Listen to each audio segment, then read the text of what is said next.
UP विधानमंडल के दूसरे दिन भी सदन में गर्माहट का माहौल देखा गया। आज हमारे साथ बात करने के पल्लवी पटेल जी हमारे साथ हैं। मैम, सबसे पहले तो हम ये जानना चाहेंगे, भाषाओं को लेकर जो बात की जा रही है, हम देख रहे हैं कि विधायक अलग अलग भाषाओं में अपनी बात रख रहे हैं। आपने किस भाषा में अपनी बात रखी? मैं ये मानती हूँ कि भाषा कोई भी हो, वो हमेशा एक व्यक्तित्व में निखार लाती है। और जो ये नया कदम विधानसभा में उठाया गया है, हम लोग सहर्ष इसका स्वागत करते हैं। फिर चाहे वो बुंदेलखंडी हो, चाहे भोजपुरी हो, लेकिन उस कदम के साथ हम ये बात ज़रूर ऐड करना चाहते थे कि जहाँ हिंदी महत्वपूर्ण है, वहीं पर उर्दू भी बहुत महत्वपूर्ण है, संस्कृत भी बहुत महत्वपूर्ण है। तो लोगों की आस्था, लोगों की जो भावनाएं हैं उर्दू से जुड़ी हुई, क्योंकि उर्दू को समझने वाले लोग भी बहुत ज़्यादा हैं इस पूरे पैन इंडिया में, तो उसको भी इंट्रोड्यूस करना चाहिए। लेकिन जिस प्रकार से भाषा के साथ, ज़ुबान के साथ धर्म को जोड़ करके कल व्यंग्यात्मक भाषा का प्रयोग किया गया, तो हम सिर्फ इतना ही कहेंगे कि उर्दू इसी देश में जन्मी, इसी देश में पली बड़ी ज़ुबान है।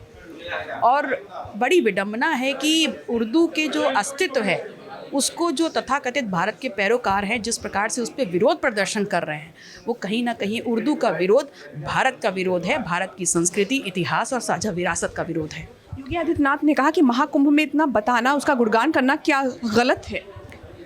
देखिए, महाकुंभ दिव्य होता, भव्य होता, हमें भी बड़ी खुशी होती, लेकिन आपने दिव्य, भव्य और डिजिटलाइज बनाने के नाम पर अरबों खरबों लाखों रुपया लिया है। वो आंकड़ा यदि सत्य है तो उनकी व्यवस्थाओं के लिए वो व्यवस्थाएं सुचारू रूप से चले, उनके रहने, खाने पीने, हर प्रकार की सुविधाओं का उनके मुहैया कराई जाए, उसके लिए दिया गया था।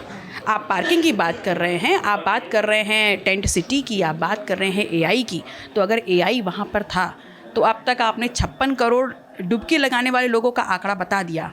लेकिन जो हादसे हुए, चाहे वो संगम नोस पे हो, चाहे वो किसी और स्थल पे रहे हों, अरैल में हुआ है, उसका आपने अभी तक आंकड़ा साझा क्यों नहीं किया?